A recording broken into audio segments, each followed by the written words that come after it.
നമസ്കാരം, തിരുവല്ല മീഡിയ വാർത്തകളിലേക്ക് സ്വാഗതം.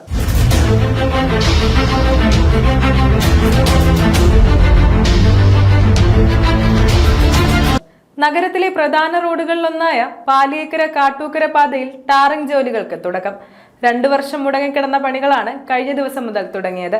നഗരസഭയുടെ പ്ലാൻ ഫണ്ടിൽ നിന്ന് 57 ലക്ഷം രൂപ മുടക്കിയാണ് പണി നടത്തുന്നത്. പൂർണ്ണമായി തകർന്ന റോഡിൽ കാൽനട യാത്ര പോലും മഴക്കാലത്ത് പ്രയാസകരമായിരുന്നു.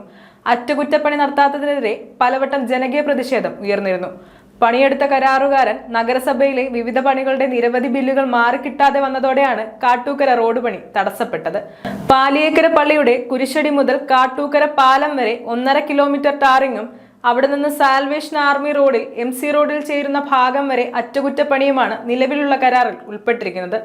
അമ്പലപ്പുഴ സംസ്ഥാന പാതയിൽ നിന്ന് നഗരത്തിലേക്ക് പ്രവേശിക്കാതെ MC റോഡിൽ എത്താൻ കഴിയുന്ന ബൈപ്പാസ് പാതകളിലൊന്നാണ് കാട്ടൂക്കര. പുനരുദ്ധാരണ പ്രവൃത്തികളുടെ ഉദ്ഘാടനം നഗരസഭാ ചെയർപേഴ്സൺ അനു ജോർജ് നിർവഹിച്ചു. 32ാം വാർഡ് കൗൺസിലർ മാത്യു ചാക്കോ അധ്യക്ഷത വഹിച്ചു.